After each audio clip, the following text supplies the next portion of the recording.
It's the Locked On Podcast Network, your team every day.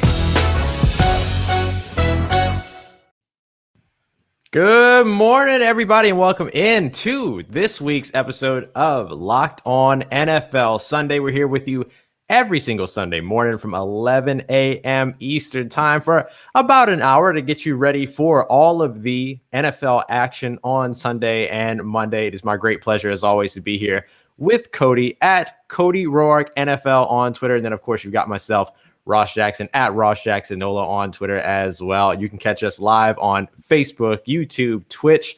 What's the other one that we use? We have another one that we use too. They're all over the place. Periscope. That's what I was thinking about. Thank you. We are everywhere. And of course, you can catch us on Cody and I's personal web pages as well. Before we dive into the news, Cody, always a pleasure to be here with you. How are you holding up, my friend?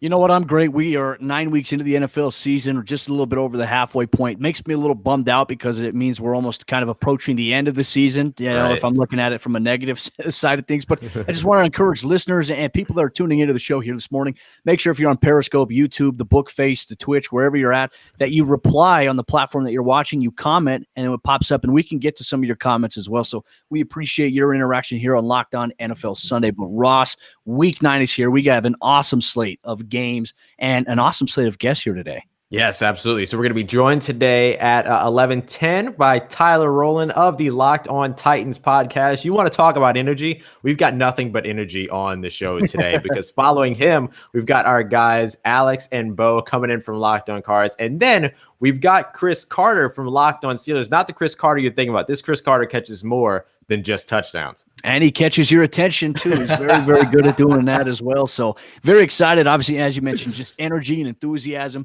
There's a lot, and especially here with this Week 9 matchup, a lot of great matchups all together. And just to be able to get the insight from the local experts on the biggest stories, that's what you can get here every Sunday, Locked On NFL Sunday.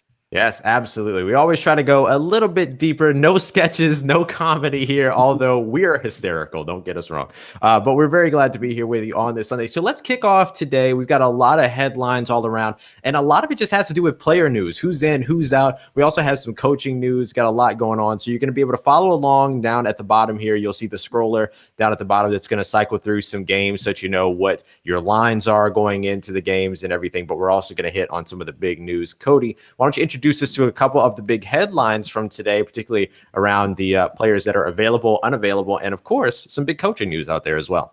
Well, yeah, obviously starting things off with the Seattle Seahawks is that Adam Schefter, ESPN, not me, but Adam Schefter of ESPN had announced that Pete Carroll will be extended, and it's going to be a 5-year contract extension for him. And what they've been able to do down there in Seattle so far, Russell Wilson looking like an MVP candidate, that they have a very prolific offense. Obviously, you know, I think Pete Carroll's done a phenomenal job down there in Seattle. That's something to keep an eye on there. But we have some return to action this week as well for several key players and players making their return as well. You take a look at it. Christian McCaffrey making his return here for the Carolina Panthers at the running back position. He and Mike Davis will be alternating series according to the reports put out there this morning. You take a look at Antonio Brown, his debut here for the Tampa Bay Buccaneers. And Ross, it's on a Sunday primetime game against the Saints, a team that you cover for the Locked On Saints podcast, and also Michael Thomas making his return in that game alongside Emmanuel Sanders. So it's going to be wide receivers galore there. And also wide receiver Tim Patrick is back this week here for this Denver Broncos football team. He missed last week with a hamstring injury. It'll be a big boost to get him back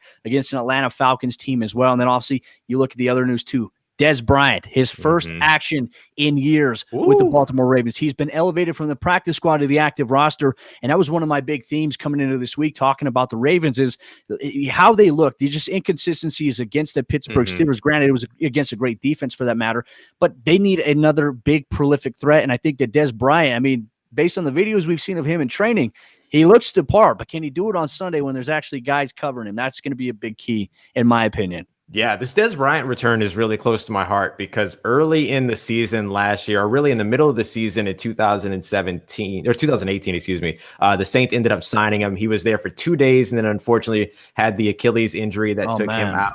was just it. And then you saw them follow up with the Cincinnati Bengals games where everybody was throwing up X's when they were scoring touchdowns. And it just goes to show you that this guy, not only a very talented wide receiver, of course, but just is somebody that has that energy, has that personality that brings in a whole lot of love around the locker room. So I'm very excited for his return, and especially to be returning to a contender the way that he is here with the Baltimore Ravens. It's really, really exciting. So let's just talk a little bit about you. We've got him. We've got Antonio Brown. We've got Michael Thomas. We have some of these players that are coming back that haven't seen action through either this entire season and more, or for most of the season in Michael Thomas's case. How much of an effect do we expect to see these guys have, not having been on the field for at least a considerable amount of games, to say the least, coming into systems where they need to pick up packages and new offenses in the cases of Dez Bryant and Antonio Brown? What kind of an effect do you expect these guys to have, and who maybe out of the three has the biggest effect in their return? Yeah, I think that's a great question. I think the one player that's going to probably have the biggest impact is going to be Antonio Brown, because we know Tom Brady and him have such a great relationship. I mean, Antonio Brown is living with Tom Brady right now. Right. So those guys have been working. And obviously, a guy like Antonio Brown's been advocated for by Russell Wilson, by Tom Brady. He's going to be a prolific guy in that offense, especially considering Chris Godwin's finger injury there. He's going to probably be the guy that plays the biggest impact. I think for the Baltimore Ravens, when you look at it, I don't know how much Dez Bryant will be involved. I'm sure he's going to get a few targets, but I feel like they have to get more chemistry. We know that Lamar Jackson, he's kind of up and down as a passer, so that's going to play a little bit of a factor, I think, into their relationship. And then with Michael Thomas, look, I mean, Drew Brees, he's got that chemistry with Michael Thomas. I think that's going to be big for the Saints side of things. And I also think getting Emmanuel Sanders back, having both those guys on the field together at the same exact time, is going to be great for them. But also there's a guy that we missed that is actually making his return too. He's on the other side of the ball, but that's Jamal Adams for the Seattle Seahawks. That right there is game-changing, I think, for the defensive side of the ball for Seattle, which they have looked horrendous without him. And so now he's back into the mix. Maybe that's going to give them a little bit of a boost to get some key stops and not let games become these shootouts as we saw. And obviously we're going to get into it with Alex and Bo over there at Locked On Cardinals, because they're coming off the bye where the Arizona Cardinals actually beat the Seattle Seahawks in overtime. So that's going to be something we take a look at as well. Yeah, absolutely. I mean, there's a lot of fantasy implications in all of these returns. We know Christian McCaffrey and Mike Davis going to continue to split carries here, split touches, but you have to imagine that Christian McCaffrey, just the quality of his touches still makes him a viable second running back, potentially a flex play. You have all of these wide receivers that are coming back, which is kind of counterintuitive from what we saw early on in the seasons, where we saw a lot of players becoming steadily unavailable. Now, all of a sudden, fantasy owners are getting a little bit of a recharge back into their lineups, and so are these NFL teams. And if you're an IDP player like me, you love the return of Jamal Adams. There's absolutely no doubt about that. As we inch closer and closer here to bringing on our good friend Tyler Rowland of Locked On Titans to take a look at this Titans team, I want to take a look real quick at dig in a little bit more to that Pete Carroll news, the extension going on with Seattle. As you mentioned, this probably keeps him, or at least sets him up to be in Seattle through the end of his career. He's looked good. Seattle has looked good so far this season. I love this move for Seattle. I think it's a positive step, and they just continue to roll with familiarity, which, as we know, has been really important so far this season. It is. And I think, Pete Carroll, as you said, he's going to be a Seahawk for life. I mean, that's the mantra there. What he's done, just the amount of talent too. And here's the deal. The one thing I think when I think about Pete Carroll is that he's had so much change in the last couple of years. I mean, they had the Legion of Boom at one point. Those guys all dissipated, and they've started to build with the young nucleus that they have. And luckily, I mean, we talk about a year in and year out. Russell Wilson, in my opinion, last year should have won the NFL MVP over Lamar Jackson. I don't know why that wasn't the case, but even Russell Wilson's been playing at that level too. Russ elevates everybody around him. Pete Carroll also embodies that trust into his organization. I mean, when you talk about the identity and the culture that you want for an NFL football team, I look at the Seattle Seahawks and I say they are the blueprint for what most NFL teams aspire to be like, from a locker room standpoint, from an on-field standpoint, from off the field. I think that Seattle embodies all of those characteristics. Yeah, there's absolutely no doubt about that. And they'll continue to do that now under the leadership of Pete Carroll. And of course, they have quarterback Russell Wilson that they'll probably try to lock up here as well. You got a little shout out down here for you, Cody. My man, brother Lou. Appreciate you, Lou. And then my man Stank flexing over there. He's in that Pacific Northwest. And also Jeremy Nichols, also a great follower as well, a big football advocate. So welcome in Locked On NFL Sunday. Appreciate y'all coming through. Don't forget, use that chat bar, whatever program you're on, whatever it is that you're watching us on, whatever platform you're using, drop something in the chat. We'll see it here. And we're going to be able to bring up some questions here in just a moment for the Tennessee Titans. We'll be able to talk to the guys from the Arizona Cardinals. We'll also get we'll also get Chris Carter in from the Steelers. So we're going to get ready to bring Tyler in here in just a sec. But before we get to that, just want to go ahead and hit maybe some of the notable injuries to pay attention to ahead of today's game as well. We don't have to go too in depth with these because we'll circle back around at the end of the show, but some pretty notable names on this list as well. Yeah, I mean, I think the biggest surprise is nobody knew really about Gardner Minshew until this past week, where there were reports about multiple fractures and right. ligament injuries. And I was like, wow, okay, well, Jacksonville, they were a team that was super competitive at the beginning of the season, I think through one or 2 weeks there. And then all of a sudden, they just kind of plummeted back down to earth. And there were questions about whether, Gardner Minshew was going to be the guy there. In terms of Calvin Ridley, Broncos, they're going to travel to Atlanta, and it's going to be a 1:00 p.m. Eastern time zone game there. Mm-hmm. And Calvin Ridley is going to test it out pregame, according to Adam Schefter, but it's looking unlikely like he will play in this game, which gives, I think, the Broncos defense a big break because they're not going to have A.J. Boye or even Shelby Harris there. Kenny Galladay, obviously a big loss for that Detroit Lions offense. And we'd even know, too, with Matthew Stafford. I mean, the ongoing thing, he was put on the COVID reserve list as well. So they're struggling. Golden Tate is a healthy scratch for the New York Giants here today. And a lot of it is due to the antics that I guess were pulled in that game on Monday night, where they really went back and they saw him going through the camera saying, "I'm open, throw me the ball." His wife went on a rant. Yeah. So they're sending a message there. Obviously, for the Philadelphia Eagles, Myles Gaskin, a big loss for them offensively. They've been trying to get some guys back, and now they lose another key player to their offense. Matt Breida in Miami, Chris Carson as well, and Carlos Hyde. So for Seattle, I mean, I think for Chris Carson, losing him is going to be a big blow for the Seattle Seahawks offensively. How are they going to counteract that? Yeah, I always pick out Chris Carson as one of my underrated players. Yeah. In the league, because this guy is an outstanding running back. He's going to be a free agent at the end of this year, but one of the biggest knocks on him continues to be the lack of availability. So he is going to look to get paid, that's for certain, but he's going to have to show that he can remain healthy and get out on the football field because, look, if there's any position that people are more worried about and franchises, GMs are more worried about paying because of injury, it's the running back position. So showing a lack of availability is not necessarily the great way to go about it. Although it did work out for Alvin Kamara coming into this season. Yeah, no, it really did. I mean, Alvin Kamara got the payday, and now Chris Carson's going to be. When Chris Carson is healthy, I mean, that Seattle Seahawks offense is even more potent. But I think they really do have it. If they're healthy, they've got Carson, they've got Russ at quarterback, they've got tremendous wide receivers, and Metcalf and Lockett. I mean, they are loaded offensively. And so I think they're going to counteract. They'll make up for it, but they got to hope that it's not going to be something that comes back to bite them in the tail by them missing him out. They got to be able to have the run game going, especially if defense is kind of locked down on your receivers, which is hard to do against, guys like Lockett and Metcalf. Yeah, absolutely. Absolutely. One of the other big pieces of news, of course, they're on their bye week, but certainly something to watch going into next week is Baker Mayfield. Baker Mayfield right now placed on the COVID IR list.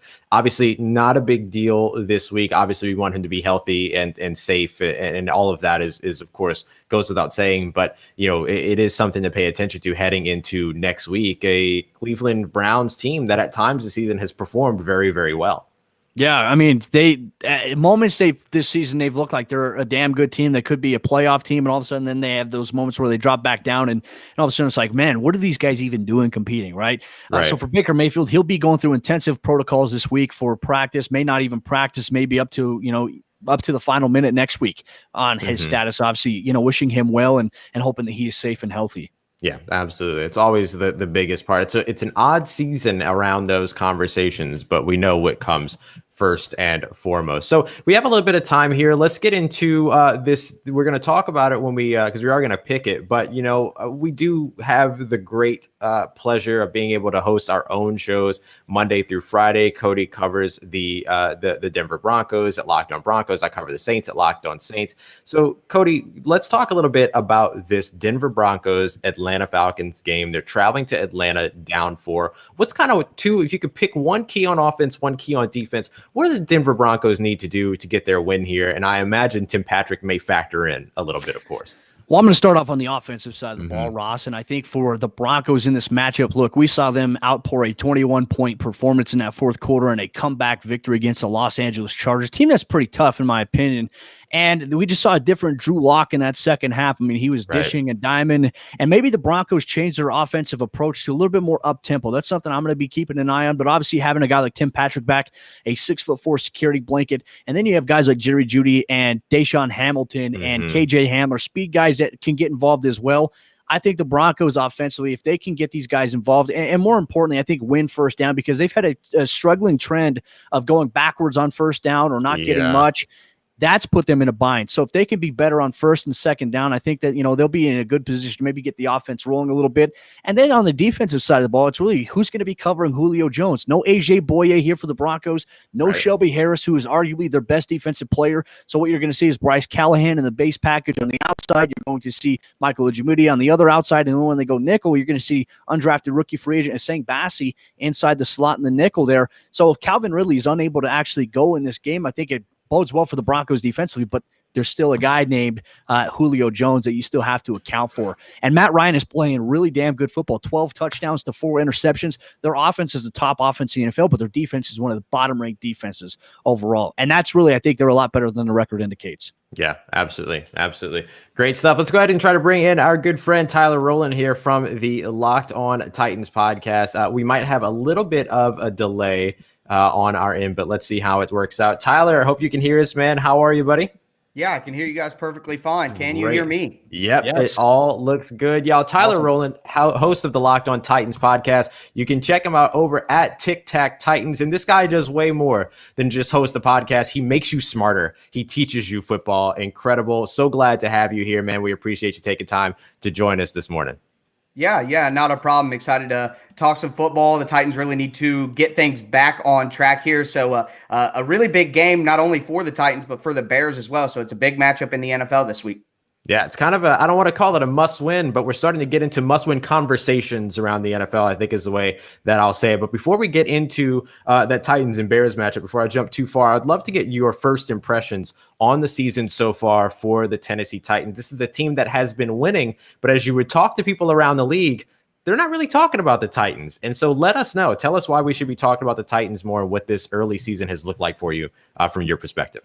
Well, I think whether or not we need to be talking about the Titans, and when you say a phrase like that, the conversation is mostly about whether they're a Super Bowl contender, whether they're a legitimate threat to the championship. And quite frankly, I think this matchup against the Bears will go a long way in determining that. After the performance against the Steelers, they beat up on some bad defenses early on. The Titans defense wasn't good, but they were really hot, forcing turnovers, and that was getting the ball back to a Titans offense that is pretty good. So it kind of masked their deficiencies early on against the matchups that they had. We saw them take on the Steelers. Those deficiencies got exposed in the first half, and then they were able to put together kind of a momentum rally at the second half and make it look close. And coming out of that, you're thinking, okay, the Titans kept it close against the Steelers, who may be the best team in the league. So Super Bowl chances still on track. You're thinking you get healthy on defense, things look good. Well, then that loss against the Bengals, it puts you back in a place where you have to reevaluate. Are the Titans just, a wild card contender fighting for the division championship, but not really a threat to the Chiefs or the Steelers or the Ravens? Or are they still one of those teams, one of those top contenders? And I think whether or not they can get their season back on track today and not slide to 5-3, I think that'll tell us a lot about those chances going forward for the Titans and how they're viewed, and the rest of their season is kind of viewed through the prism of winning a Super Bowl. Great stuff.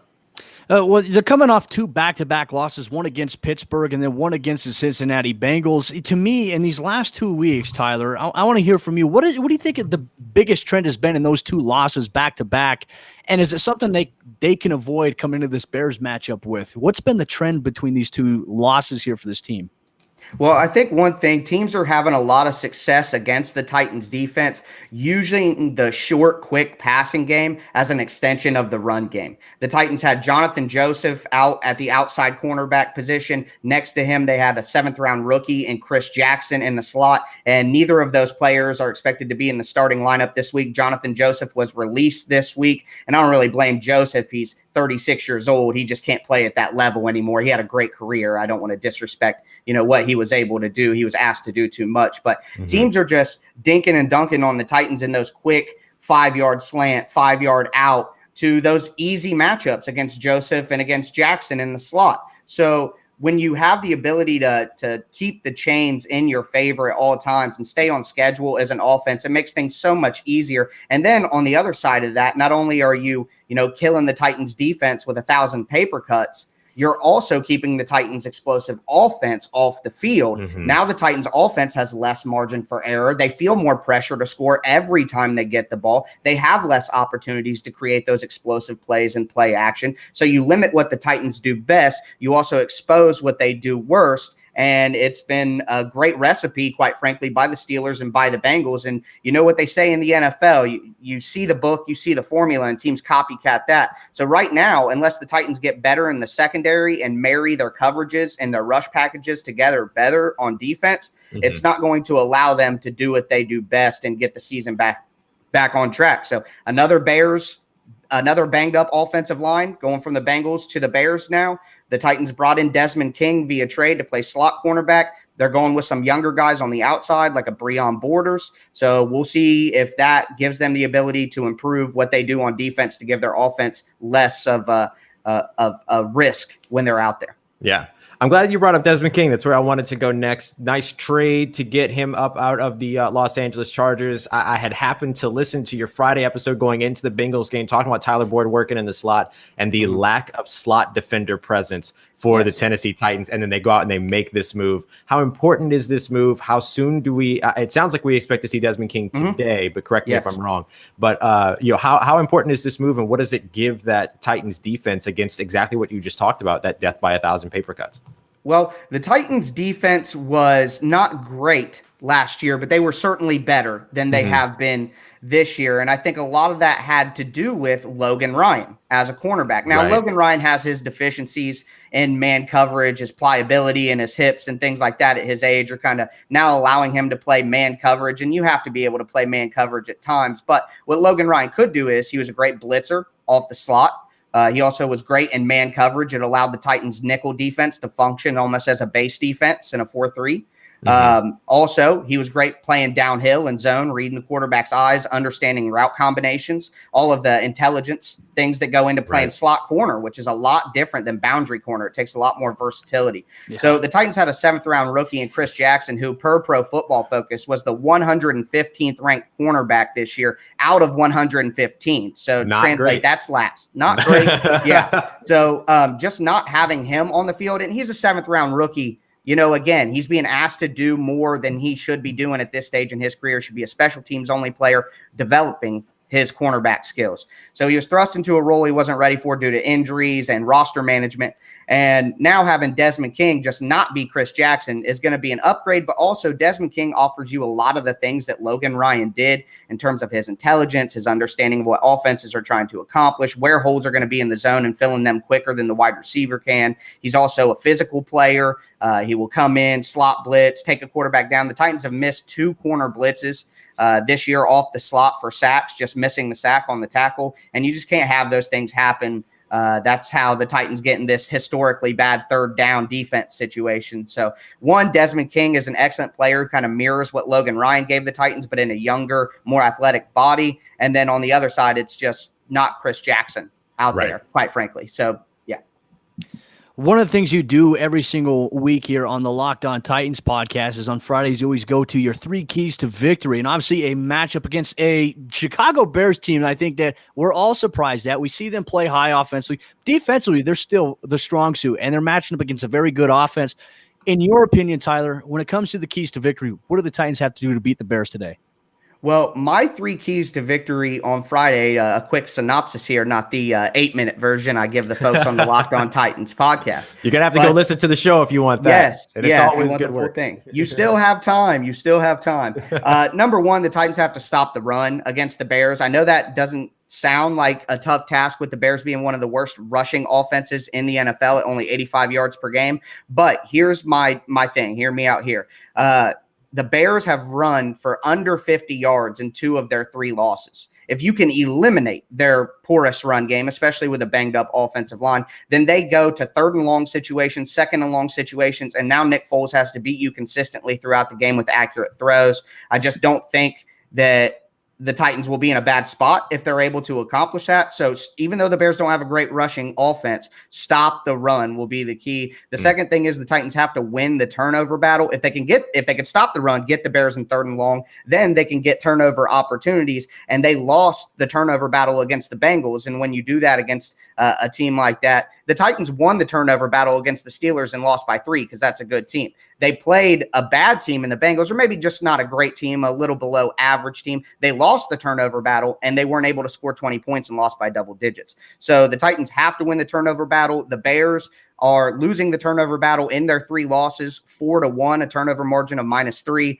So when you consider that, it's almost imperative that the Titans get the Bears in 3rd and long by stopping the run, force turnovers. And then on the offensive side of the ball, the Titans have to find a way to beat the Bears man coverage. If you guys have seen any film on the Chicago Bears, when it's 3rd and long, when the game's on the line, when it's onion cutting time, the Chicago Bears go to cover 1 robber man defense. And they have good corners who can do that. The only one that sticks out to me is Buster Screen. If the Titans can move Corey Davis or A.J. Brown inside to the slot, because Adam Humphries is out this week with a concussion. So that slot position is open. The Titans don't have a good fill for that.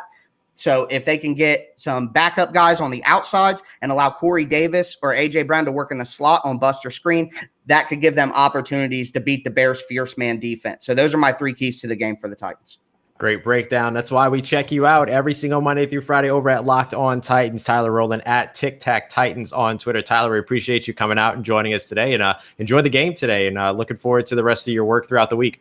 Yeah, thank you very much. I hope you guys enjoy your football Sunday. It's the best day of the week every week. It is. Absolutely right. Absolutely right. Take care, brother. Stay safe. Thank you. A lot of great insight from Tyler. Tyler does also, outside of the podcast, he does film breakdowns as well. So if you want to know the game a little bit more, if you're a Titans fan and you want to see some really good film breakdown, Tyler does a great job over there, Tic Tac Titans. Ross, I just got some interesting news in as it pertains to one of our early matchups for the Denver Broncos. Bryce Callahan out. So no AJ Boye, no Bryce Callahan. So the Broncos are rolling with rookie Michael Ojemudia, undrafted rookie Asang Bassi, and then also a late round, a former 7th round pick in Devontae Harris at cornerback. Kevin Tolliver, veteran, was activated as well. So against Julio, oh man, it's going to be a tough matchup. That's rough. That's rough. Remember, they've got Julio and potentially, thankfully, they don't have the Calvin Ridley part of that equation. But even Russell Gage has played well. So, so it's going to be a lot to look at with that matchup early on here. Thank you for the update there. We'll get into that matchup a little bit more as well as a few others, but we're going to go ahead and jump now into one of the biggest matchups of the week, bringing in Alex Clancy of the Locked On Cardinals podcast. You can check him out at Clancy's Corner on Twitter 5 days a week. He and his co-host Bo holding it down over for the Arizona Cardinals. Big matchup today. Alex, appreciate you coming through and joining us. Yeah, I always love joining you guys. Hey, man, always glad to have you here. Let me get your little graphic up right there. Bam, Locked On Cardinals podcast. Make sure you check them out every Monday through Friday. So let's start off with the big news, right? The big news is the quarterback matchup today. Bit of a rematch from the collegiate days, Sooners versus Crimson Tide. Tua pulled it out in college. Everybody's kind of wondering what's going to happen in today's game. Kyler Murray versus Tua Tagovailoa. What is your outlook between these two quarterbacks going up against one another? And if you had one reason that you feel more comfortable with Kyler outside of just experience, what would that reason be? Well, jumping back to that college game, if Oklahoma didn't spot them 21 points, Kyler was the best player on the field that night. Let's remember how bad that Sooners defense was. They lost 45-34, something like that. It was closer than the score would indicate. Kyler had 3 total touchdowns. I watched part of the replay last night of it actually, but I'm not as low on Tua as everybody else is. I don't know why. Just because he hasn't played. I'm with you. People just forget that he was one of the most prolific college quarterbacks you've ever seen. Now, he doesn't have the same skill set as Kyler does. Obviously, he's known for his efficiency, whether it be in the short game or passing the ball down the field. He has lived kind of a charmed life with offensive line and toys to play with in college, whether it be running backs or wide receivers. But what Kyler Murray's done this year so far is it surprised me. I know it's not that it's happened, but that it's happened so quickly. I mean, this is a Lamar Jackson shift from year 1 to year 2. But what Kyler's had is he had a full 16-game slate his rookie year to kind of figure out the game, have it slow down a little bit for him. And it's been a beautiful thing to see. I mean, a lot of it has to do with the offensive line. A lot of it has to do with the defense, putting him in a position to succeed. But Kyler Murray, I mean, if you told me that they'd be 5-2 going to potentially 6-2 on a Sunday against a team they should beat in week 9, I'd say you should continue smoking what you were smoking to stay away from it. That would color me surprised too. And, Alex, one of the questions I have for you, obviously, where the Arizona Cardinals are sitting at, their last matchup was against the Seattle Seahawks. They won an overtime thriller in that game. Coming off the bye week, now entering the second stretch, what has been your overall impression of this Arizona Cardinals team in the first half of the season? Vance Joseph is the unsung hero of this team. Like the Cardinals defense before, I think they were top 3 in scoring defense before they gave up a 34-burger against Seattle. What he's done with the absence of Chandler Jones and what he's doing would make Jimmy Johnson blush. I mean, he's taking safeties, corners, and turning them into linebackers and pass rushers. And it's these blitz packages that he's kind of put together that's flipped the script on opposing offenses. Yeah. Like, we didn't see it coming. Like, we didn't see it coming. Like, the packages that he put together in the second half against Seattle, second half in overtime, they only gave up 7 points in the second half just after giving up 27 in the first half. That's the things that Robert Saleh did with San Francisco when he started getting head coaching looks. Because what Robert Saleh did years ago was almost get fired, and then he actually got some talent, and then he got head coaching looks. And that's kind of the trajectory that Vance Joseph's on right now. People wanted him out after last year because what we saw with Mike McCoy the year before was 6 weeks, you're gone. Like, we're not messing around anymore with this. And that's Cody. That's it. Like, the personnel matters. Yeah, it does. But also when you lose your best pass rusher, the ability to elevate your defense is something that has been a surprise. So to answer the question, I mean, Kyler's getting better. He's a couple weeks removed from a 9 completion game. So it's not all rainbows and butterflies on the offense, but luckily with obviously DeAndre Hopkins, I still pinch myself once a week that the Cardinals have DeAndre Hopkins. But yeah, it's been the defense. It's been the defense that's kind of solidified this team through 8 weeks. Yeah. Speaking of that defense, I wanted to ask about a specific player over on the defensive side. This has been a strange season for rookies coming in, and I know Isaiah Simmons has been a topic of a lot of conversation. He had that interception in overtime against the Seattle Seahawks. What has been your evaluation of Isaiah Simmons so far in the small sample size, and understanding that it's perfectly reasonable and understandable that it's going to take time to get some of these rookies built into the defenses or built into these teams? But do you expect some more snaps from him as well moving forward after the big interception a couple weeks ago? If he can't get snaps without Chandler Jones on the field, I don't know why they have him on the roster. Like, that's fair. The interesting part about Isaiah Simmons is it's an incomplete because he hasn't played enough snaps for us to be able, like, the flashbulb memory is week 1 Raheem Mostert 75 yards to the house on Isaiah Simmons. Yeah. It was just an in and he was gone. And then Isaiah Simmons' interception was arguably the most important play in Arizona Cardinals season so far. Right. If you look, so that's obviously not a microcosm. That was his 5th snap that game, and it was with a minute left in overtime. So, I don't know why, and it's a little frustrating, especially with how well the defense is playing. You're not going to be able to evaluate a dude if he's standing on the sideline with his helmet off. I don't know what they're waiting for. There's been added pressure, and I think we talked about this before the season started. Because they didn't draft an offensive lineman, because they didn't draft CeeDee Lamb, because of myriad things that people wanted the Cardinals to go elsewhere in that draft, there's added unnecessary pressure on the kid who's never played inside linebacker before. Right. He was just a rover. He was able to do whatever the hell he wanted at Clemson and just mash people who had to go to biology on Monday morning. It wasn't. It's not exactly the same as the NFL, but he's not a lost cause by any stretch. It's just going to take some time. Yeah. No, I certainly agree with you there. I mean, Isaiah Simmons, arguably one of the most impressive defensive talents in college football in recent years. I think when he does get it, once it finally clicks, once he gets more comfortable, gets more reps on field, I think it'll pay off. But I got a question for you now because it kind of relates to the Denver Broncos in a sense. You guys just acquired cornerback Devontae Bosby to the 53-man roster. Now, my experience knowing Bosby would have started today for the Broncos against the Falcons. That would have been the case, especially with A.J. Boye, Bryce Callahan's injury. But now for the Arizona Cardinals, they have Patrick Peterson, who isn't the Pat P of old, but he's still playing pretty damn good football. How do you think maybe Devontae Bosby might fit into the piece here for this Cardinals defense that does at times struggle with some of the outside wide receivers, going off a little bit? he is just another name in a group of corners. They're trying to figure out who's going to be able to play the most snaps. Like they brought in so many guys. I mean, Prince Amukamara and Drake Kirkpatrick and Byron. They're like, I believe that he got activated today because Byron Murphy is out with COVID protocol. But if you look at the cornerback room of the Cardinals, take away the safety, the safety room with Jalen Thompson and Budda Baker, top 3 in football. I mean, Jalen Thompson out of the supplemental draft out of Wazoo was a steal a couple years ago. But the corners, they're trying to figure it out. They're just trying to mix and match, especially with what Vance Joseph is doing.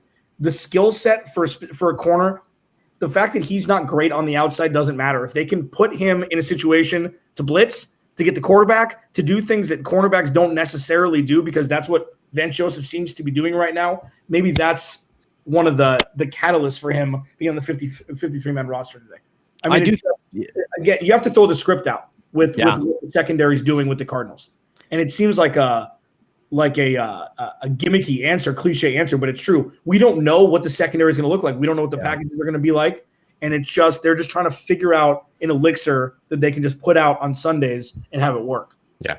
Well, and I can tell Cardinals fans what they're going to be getting from Devontae Bosby. He's a quick reacting cornerback. He's got great instincts, understands route concepts really well, and he energized the Broncos defense, at the early part of the season when AJ Boya went out. So it was a surprise as to why. I mean, he was the number 3 cornerback in training camp. Then they released him, tried to get him on the practice field. It was really weird. So the whole situation is weird, but the Broncos, I tell you what, Broncos fans are wanting Devontae Bosby back. So enjoy him, take care of him. I know Greg Williams down there, a good friend of mine, cornerback coach for the Cardinals. He's going to do a good job with that room.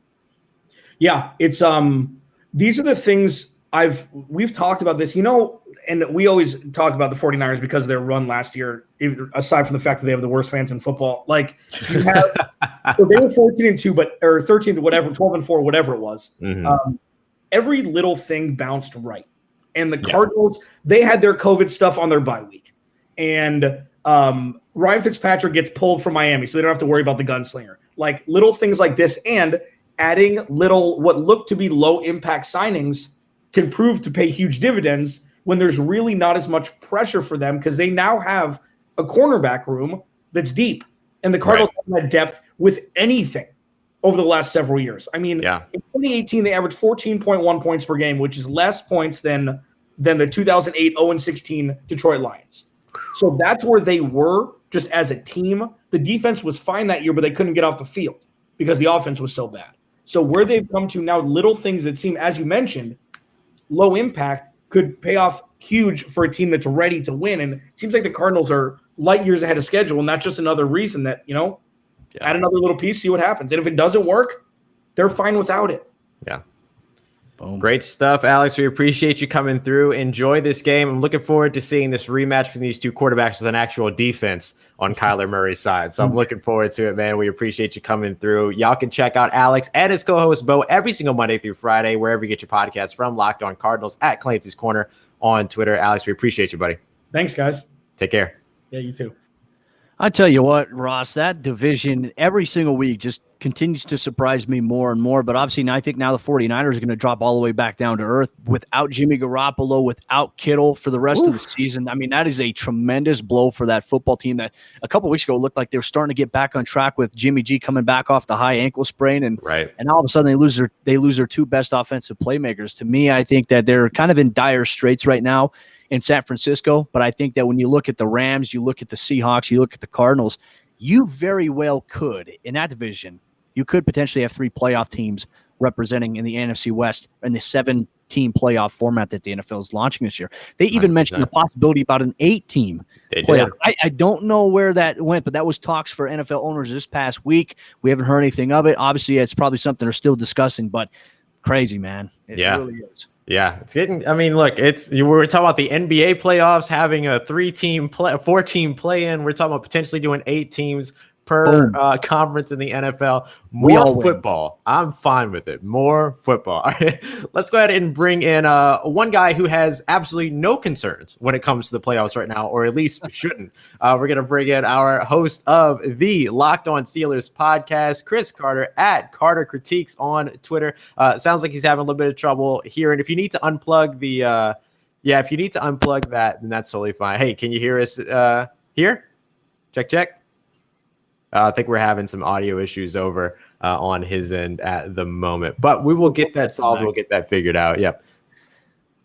Steelers, I tell you what, being a team that covered this, against the Steelers this week, I had a chance to do a crossover show with Chris earlier in week 2. Mm-hmm. I tell you what, that defense is the best defense in football right now. They are playing at a high level. They are flying around. They're getting after the quarterback. They're even getting into little spats on the sideline with the defensive coordinators. I don't think that, some people see that and they think that there's some sort of tension brewing. That's not the case. It's heat of the moment. And I think, Ross, I think that's an important segue we could talk about is when we see it, because we've seen it with several teams this year, when players and coaches are having those sideline spats, a lot of people tend to think that, okay, a player is a bad character guy in the locker room.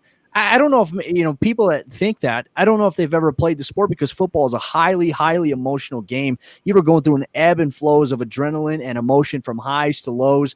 I don't read too much into that, because I myself, as a former player, I get it. And as a coach, I've had it where I've had players and I going back and forth about that. It's nothing personal. It's literally just emotion, heat of the moment. So I know that was a big talking point on national media this past week.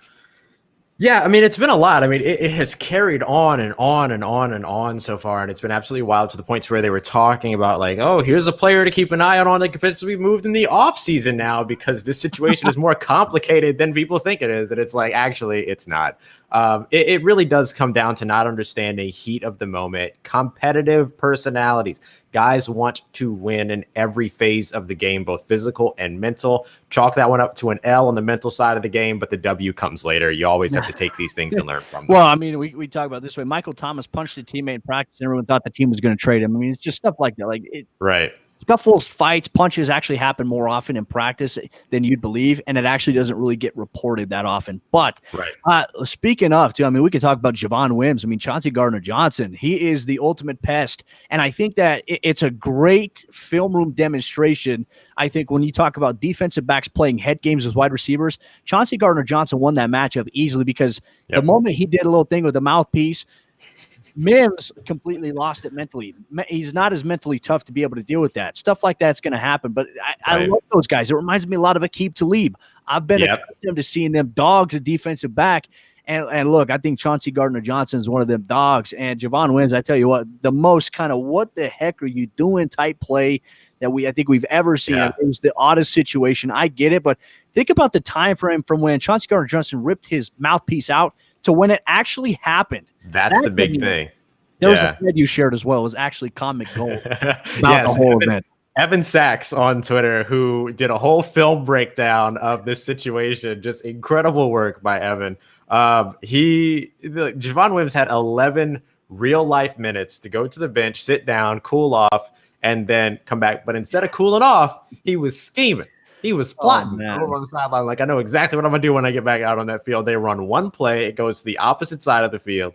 And then he, leverages his revenge on CJ Gardner-Johnson, and then kind of came out of that pile like flexing and kind of feeling like, yeah, I came out on the better side of that situation when you very clearly did not. But you're absolutely right. You can look at some of these other players from, back throughout time. Like Cortland Finnegan immediately comes to mind every time too. Andre Johnson. Yeah, because we've seen him in New Orleans actually before as well. And so you look at that style of player that will go out there, and it's not just about beating you man to man. He's also going to try to beat you mind to mind. And that's exactly who CJ Gardner-Johnson is. And he's one of the few in the NFL that's doing it at that level right now. It's where he's really getting, he got Danny Amendola in his face a couple weeks ago, and Danny Amendola is not that dude. Like, that is not his personality at all. And so, I think that it is something that maybe we haven't seen in the NFL at this high a rate here recently. But CJ Gardner-Johnson is definitely somebody that's ready to step that part of the game up.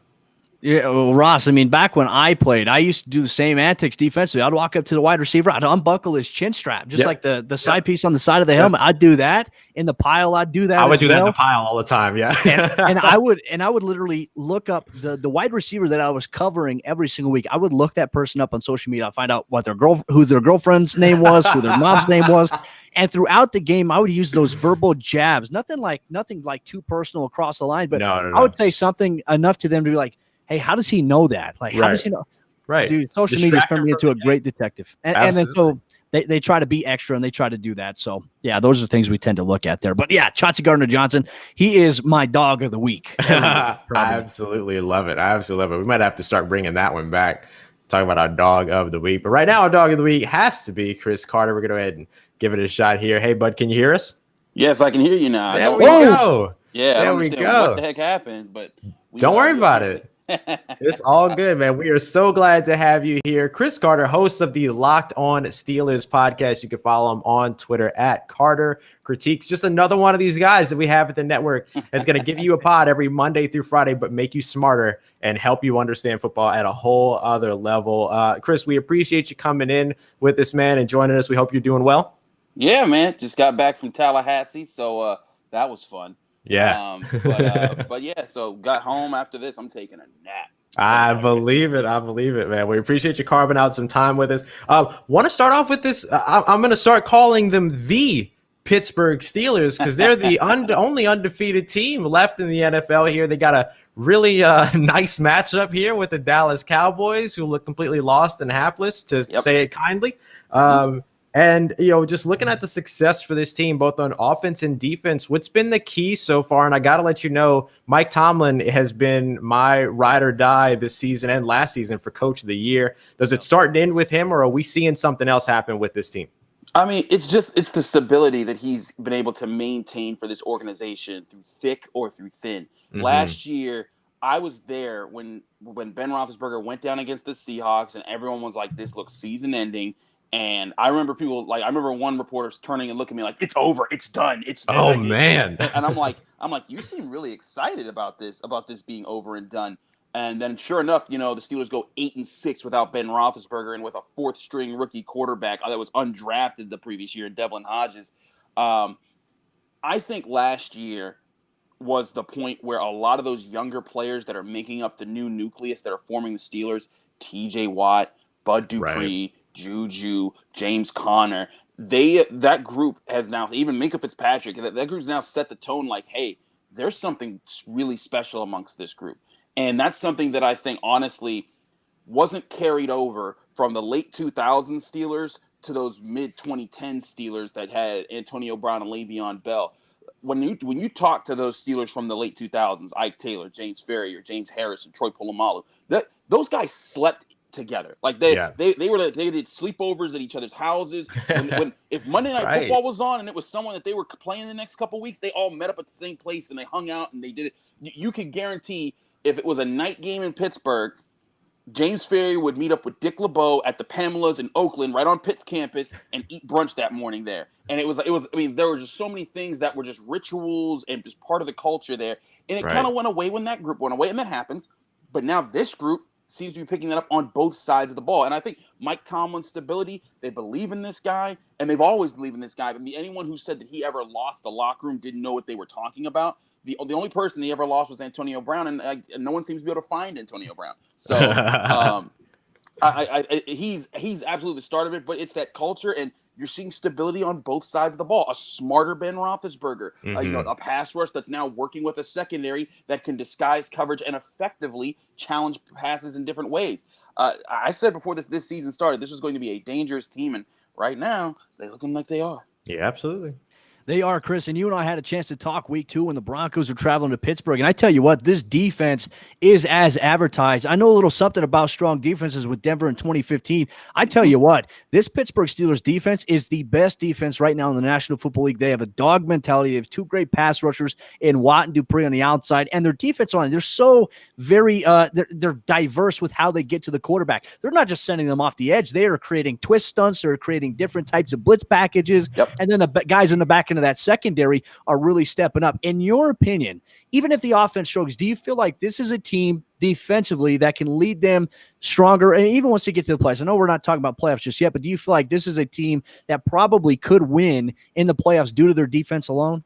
Absolutely. I said my marker for this year was if the Steelers offense ranks in the upper 16, in the top half of the NFL, they got a shot to win the Super Bowl with this defense. Yeah. They're in the top 10 right now. Right. And so that, so now they're even higher than I expected. This defense, and you mentioned Dupree and Watt coming off the edges, and they've been spectacular.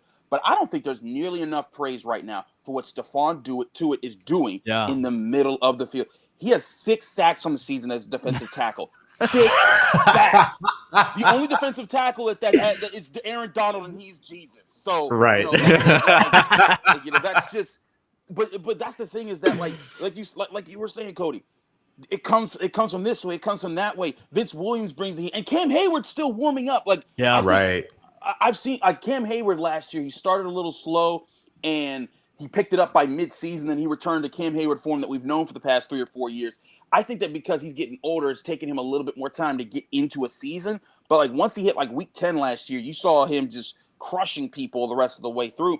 If he gets to that level again, I don't know what you're going to do as an offensive front, because like there was one play, I believe it was the Eagles. I think it was the Titans. There was one play where the Titans tried to run the ball with Derrick Henry.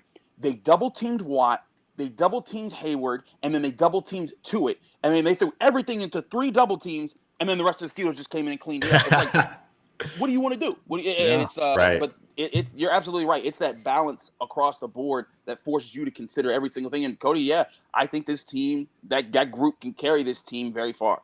Yeah.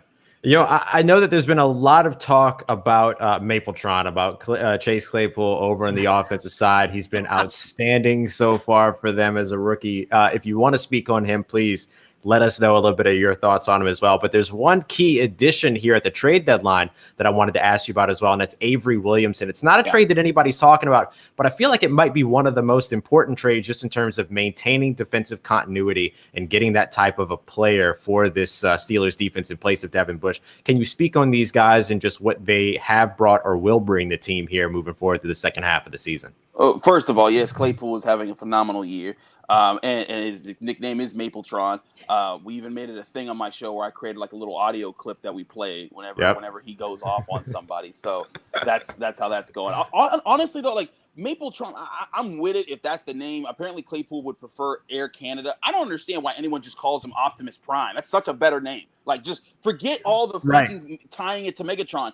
Who did Megatron lose to in Transformers? Optimus Prime. Right. Like that's the whole point of that.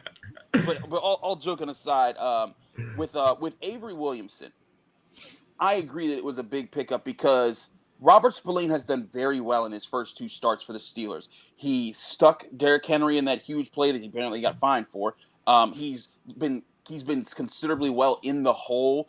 He made a couple good plays against the Browns. He had a great game against the Ravens, with leading the team with 11 tackles, had the pick 6, had a key breakup on 3rd down. He's contributing, but Robert Spillane is an undrafted player for a reason.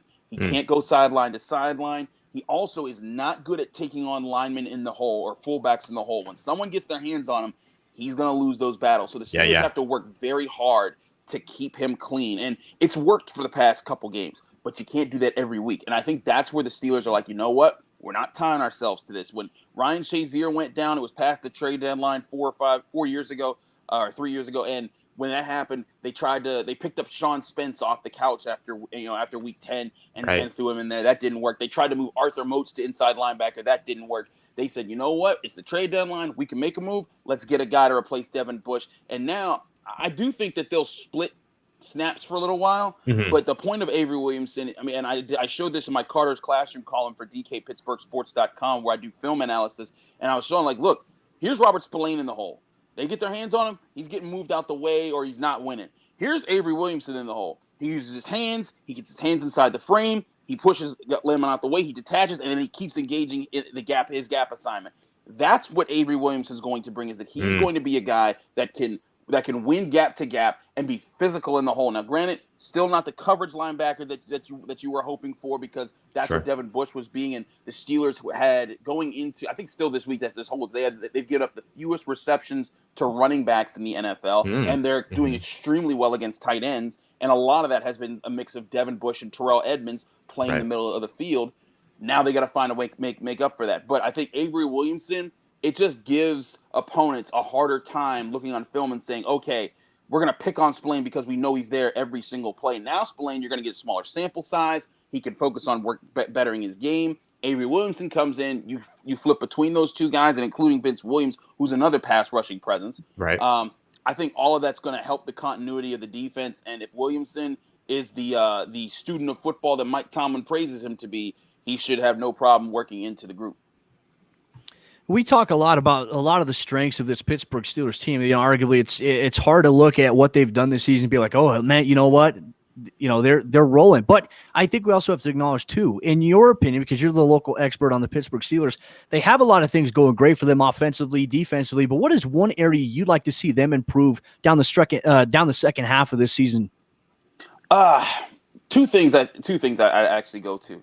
I think that there's sometimes the passing offense tries to get a little too cute, and that's part of this balance that they're trying to establish. So to take people into the inner debate that Steelers fans are going to go through every week until the Super Bowl, the offensive coordinator is Randy Fichtner. Now, 2 years ago, when Randy Fichtner became the coordinator, the Steelers offense jumped up to be the best red zone group in the offense in the NFL. Everyone was like, this is great. Everything's awesome. Randy Fichtner, we love you. Last year, Ben gets hurt. They're the worst red zone offense in the world, and they're like the second worst offense ranked in the NFL. Now it's Randy Fichtner, we hate your guts. Why are you here? And I keep trying to remind people, like, yeah, you know what? right. And then like, come on, like he's working with. You see what he's working with. And then, sure enough, Ben comes back, and all of a sudden, it's back to being in the top 10. And I'm just looking around, but the thing is that specter of Fichtner hate has been there. But I'm like, I don't get that. I think the biggest thing is the Steelers have been very balanced on offense, but I think that balance is going to hurt them if they don't find. They're searching for the things that are their bread and butter. Like every game, it's like, we went to Juju this time, so now we're going to go to Deontay this time, so now we're going to go to Claypool this time, and now we're going to use James Conner here. And it's been great for a rotation and seeing everyone get their share. But eventually, I think in a big game, and they've won 2 big games in a row in tight fashion. I think they're going to need to solidify what works in the passing game and have something to go to that is really tough to stop moving forward. That's my big thing offensively. Defensively, I just think, again, it's just tightening up the coverage, working on passing people off the right way. The pass rush is there. The run stuffing's there. Even with last week, they knew. They were like, hey, we were doing things to adjust for Lamar Jackson and just to make sure that he couldn't kill us, and he didn't. They got him to turn the ball over 4 times. So I'm not concerned about stopping the run. The biggest thing is keeping the pass game contained, making it tougher for people to dink and dunk, and they're getting tighter there. I think that's really going to work out. But if those are the 2 areas where if I'm an opponent and I'm looking at the Steelers, I'm like, okay, we have to find ways to make it tougher on Ben Roethlisberger to make his reads, and we have to try to take advantage of consistently and accurately hitting the Steelers underneath where we see their weaknesses in the soft coverages. Chris, outstanding stuff. I cannot wait to dig into this game today and throughout the rest of the week over on your show. Y'all remember, you can catch Chris every single Monday through Friday, Monday, Tuesday, Wednesday, Thursday, Friday, wherever it is you get your podcast from, at Locked On Steelers. You can follow him on Twitter as well to keep up with the rest of his great work at Carter Critiques on Twitter. Chris, we appreciate you coming through, man. Enjoy the game today and stay safe. Thanks, fellas.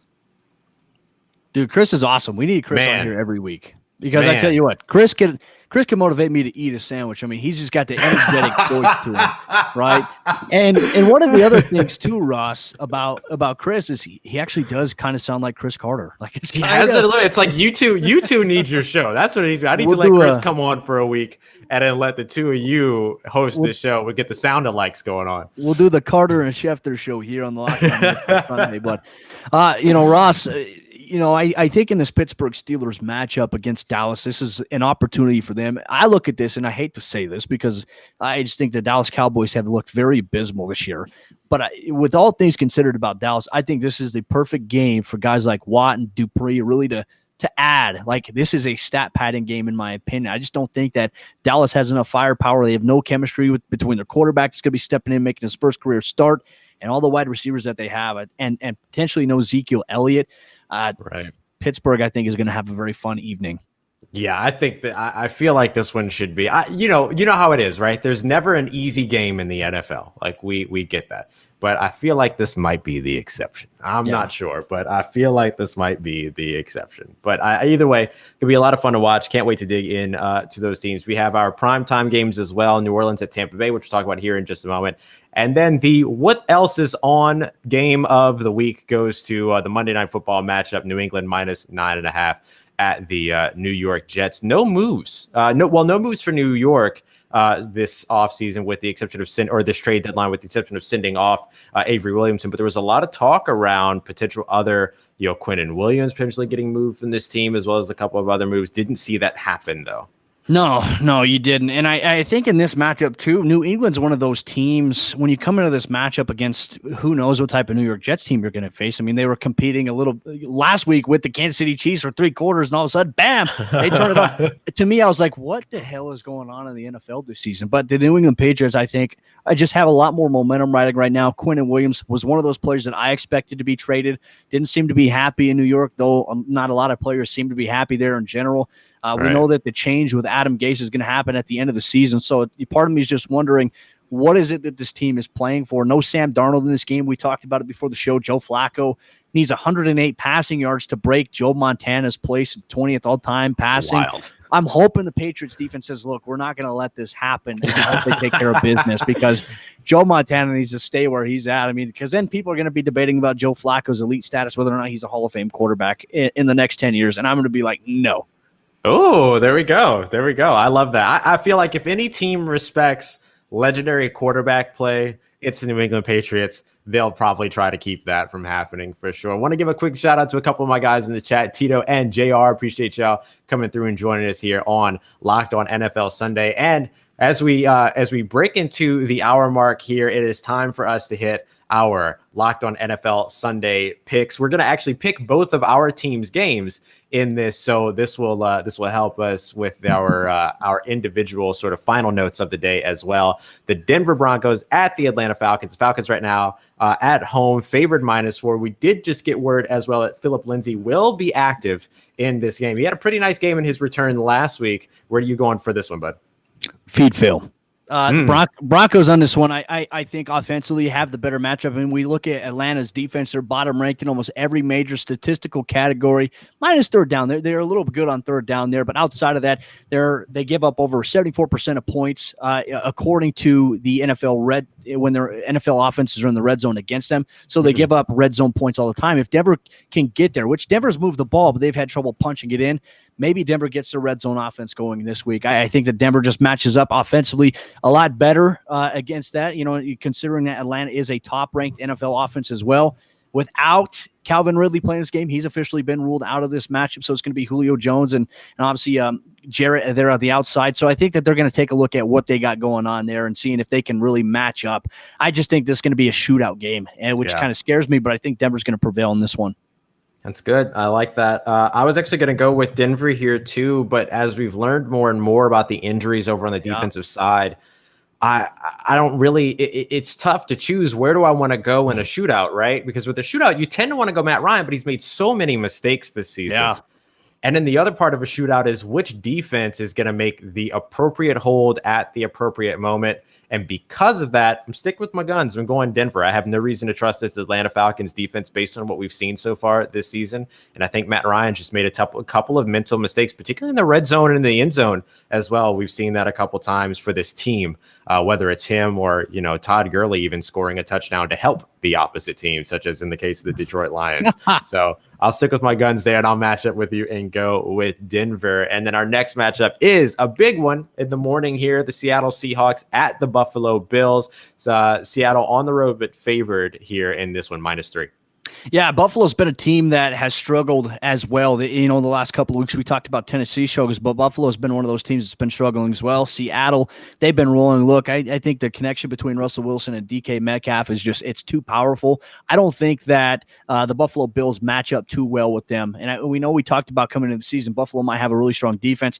They've been bending a lot. They've been breaking, and they really haven't been coming up with key stops, and that's really been a big issue for them. I'm going to go with this one as the Seattle Seahawks. Russ is going to cook. Yep. Let Russ cook. Let Russ cook. Let Russ cook. That's the only mantra that I have for this game, although I do think it's going to be a lot of fun to watch this matchup. And I think that the Seattle defense just gets better with Jamal Adams coming back as well, which should be a big factor.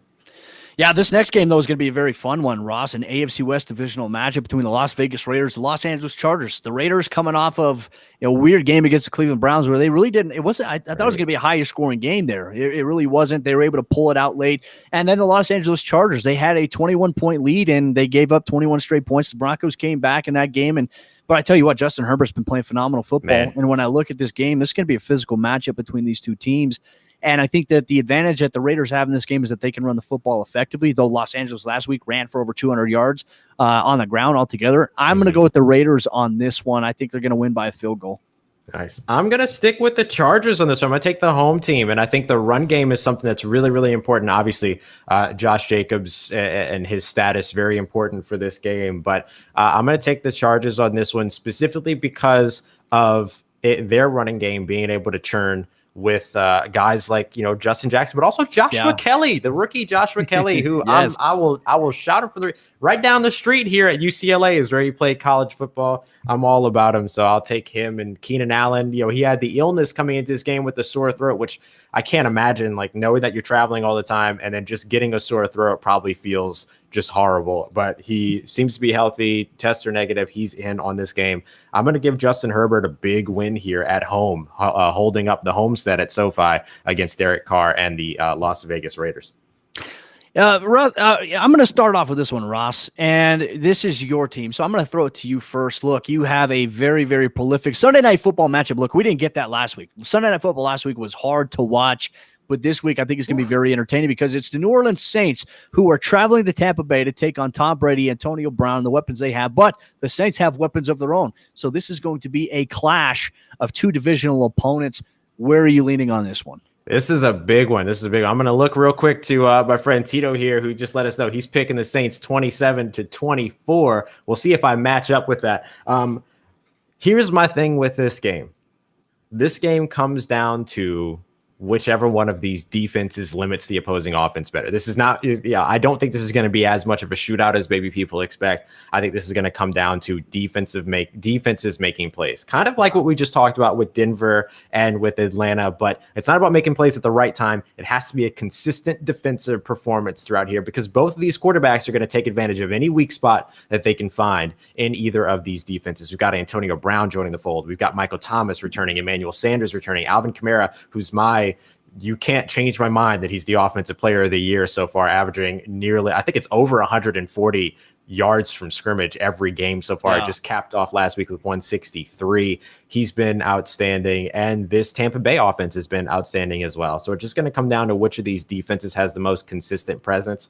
And unfortunately, the defense with the most consistent presence to me so far this season has been Tampa Bay. So I got to take Tampa Bay in this one. I'm taking Tampa Bay 31-27 in this game. I do think that it's close, but I think that it's just right on that spread. We know that games at Raymond James Stadium are always wacky between these two. Yeah. You kind of have to throw records out of obviously these two are pretty evenly matched when it comes to records anyway, but it's a divisional game.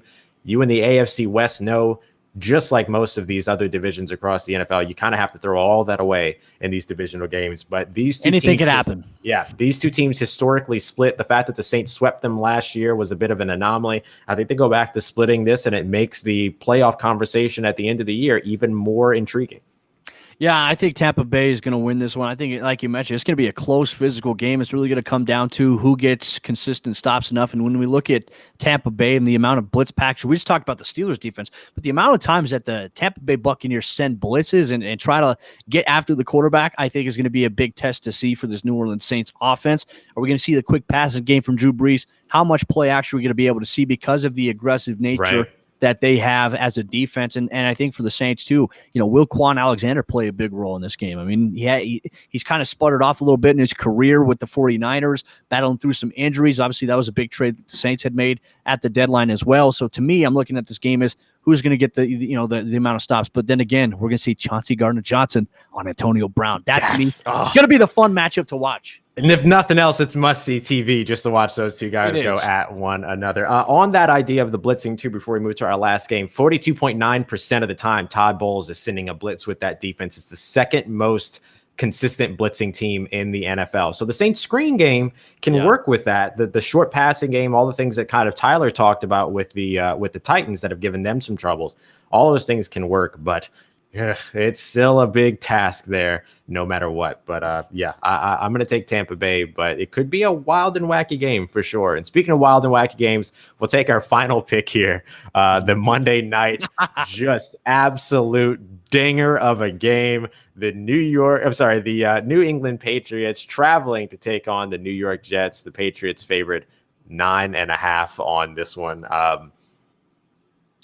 Let Cam run. Cam's going to run, but he's got to do a better job protecting the football. I mean, they came very close last week to winning that game. He's just got to protect the football. And I think his turnovers have hurt them since he's come back into the starting lineup.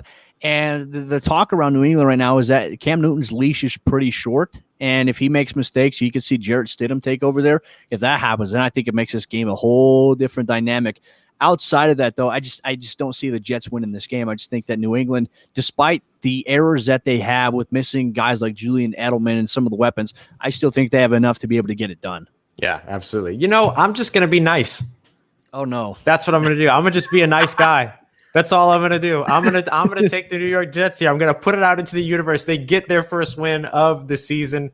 Adam Gase gets to point back at this game when he's being fired in the GM's office at the end of the season and go, hey, but I won that game. It's not enough, Adam. It's not enough. I think that, regardless. So I'll show a little bit of love. But not sure that I really believe in it too much. But hey, there's always these games, right? There's always these games that are either really, really good because the teams are so evenly matched at the top of the NFL, but sometimes the evenly matched games, regardless of where they are at least entertaining. So if nothing else, maybe we get to see a very entertaining display from Cam Newton in this one. Monday Night Football. I mean, our eyes are glued to the television for this matchup, folks. It is the game of the week. Cannot wait. I'm sure we'll revisit this one again on Sunday as well, because remember, we are here with you every single Sunday morning, 11 a.m. Eastern time. Myself, Ross Jackson, my good friend Cody Roark, host of the Locked On Saints and Locked On Broncos podcast, respectively, here at the Locked On Podcast Network. Locked On, your team every day. And remember, we're not just covering the NFL over at this network. We've got NBA, MLB, college, and NHL covered for you as well. So if you have a favorite team, we've got a show for you. Go and check it out. And of course, we have all of our national shows as well, still covering each of those leagues nationally on a Monday through Friday basis. Cody, as always, an absolute pleasure to be here with you, my friend. Always great to be here on Sunday. And folks, one thing we pride ourselves on here at the Locked On NFL Sunday pregame show is that we actually talk about every team. You guys hear it here from Ross, myself. You hear it from the local experts, and you can only get it here. Locked On NFL Sunday, every single Sunday, your team